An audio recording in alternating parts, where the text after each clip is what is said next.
spoken by more than 10 million people.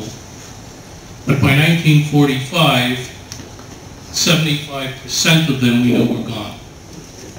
Today, Yiddish is the language of over 100 newspapers, magazines, radio broadcasts, and websites. Now, Sheldon, who we're dedicating this evening to, who the CDs are dedicated to in his memory, spoke Yiddish. That was his first language. He knew Yiddish very well. In fact, he once spoke to me about a person, and he couldn't exactly express himself in English, and he said to me, "Geht der rein in the Beine." He goes into my bones. He gets into my bones, which I thought was interesting. Anyway, Jewish folk songs, which we're going to do tonight, and we'll do other things as well, but I want to talk a little bit about Yiddish folk songs. Jewish folk songs in Yiddish grew up and flourished amid dire oppression and abject poverty within the pale settlement of Tsarist Russia of the 19th century. Yiddish folk songs constitute one of the richest stores of popular music of modern times. Now, the Yiddish folk song is a many-sided thing. It's a naive love song of a Jewish domestic in Romania, and the lament of a seamstress in Lithuania, the plaintive chant of a lonely Talmudic student of Galicia, and the cocky song of a thief of the Warsaw underworld. It is the gay wedding tune of White Russia and the Ukraine, and the lilting song of a Jewish journeyman of Odessa.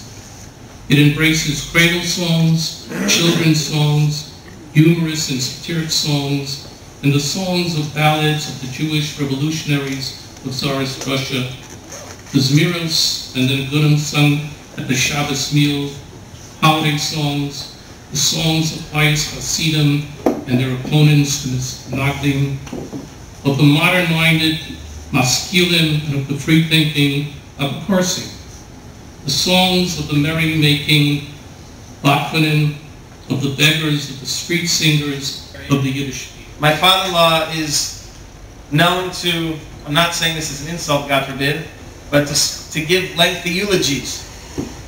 And this was Sheldon's first yahrtzeit this past Friday, and I remember the eulogy was, I think, the shortest speech I ever heard my father-in-law give.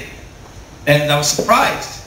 And he said very truly, I said, you know, why such a short eulogy? He said, I said what I needed to say, and it summed up who Sheldon was. So the idea being that, just like Yitzchak, that perhaps you can't say a very long eulogy about him, because his exposure in the Torah, his claim to fame is relatively small in quantity, but it's tremendous in quality. And the same thing with Sheldon, that he served Hashem and he connected with people in his own private, quiet way, and he certainly touched the lives of many. So it's my pleasure and privilege that we could host such an evening in the Kollel building.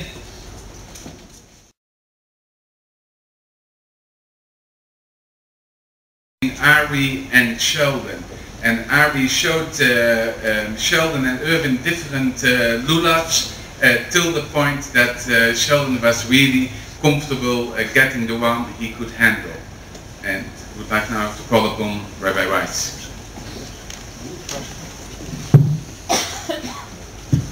Good evening, everybody. I think sums Sheldon up. It's an interesting word because it's really the word, first of all, Leib can mean a lion, someone with a certain inner strength. Leib also obviously reminds us of the word heart. And yet, inside the letters of heart, Lamed Bet, you have Hashem's name. Yud Yud. You see it in print. It really, I think, is striking. And it just occurred to me that in many ways, as we know, we have an expression in Hebrew, it works in Yiddish as well, Kishmo Kenhu, that a person is really characterized by their name. Because of the special needs which Sheldon had, and it was remarkable to watch, especially from Irwin, but from all the family, and is a lesson in how one can practice the values and the ideals they Adam l'chavero, between fellow human beings. Tonight's program is largely built around song. As Sheldon was during his life a special song. Sometimes it was melancholy, and other times it was joyous and full of life. And so, as we said before, this evening should be a spoon about his people, a folk, the Yiddish-speaking Jews of Eastern Europe. Shalom Aleichem wrote about Jewishness as if it were a gift, a marvel, an unending wonder and delight. In his writings, Shalom Aleichem captures the reality and conveys to the reader that in the old country where Yiddish was the everyday language of the Jews, despite the fact that our people were deprived of every decency, which today, unfortunately, we take for granted, they feasted unendingly on their tradition and even enjoyed as an unconscious work of art their projection of their fiercely cherished reality.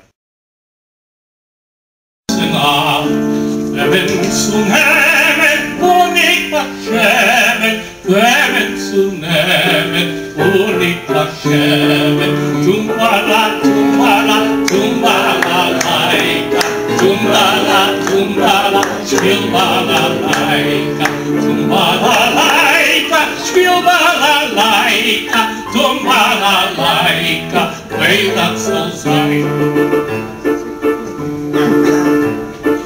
Maid und Mädel will bei der Fegen, wo's kann wachsen und regen, wo's kann brennen, wo legt euch fern, und wo's kann weinen, Regen und Tränen. Tumbala, tumbala, tumbala, laika, tumbala, tumbala, spielbala, laika, tumbala, laika, spielbala, laika, tumbala, laika, weil das soll sein.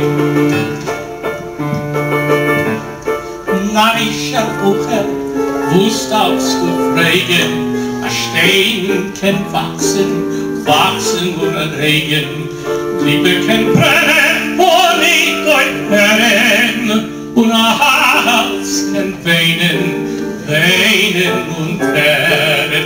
Tumbala, tumbala, tumbala, laika, tumbala, tumbala, spielbala, laika, tumbala, laika, spielbala, laika, tumbala, laika, weil das soll sein.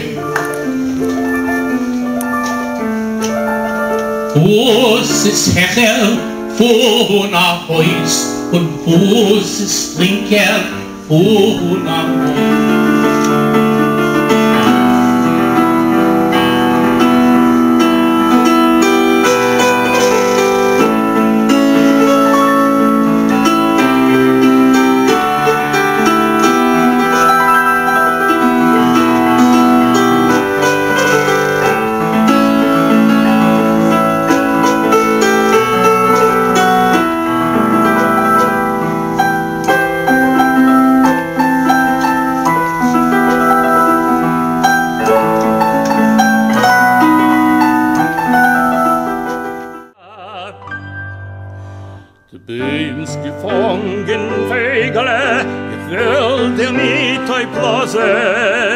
Ich boi von dir an Nestale, von Blimalach und Rosen, von Blimalach und Rosen, wirst du dort essen, und der Feldale, wirst du in Kirchen vergessen. Tralala, tralala, la, la.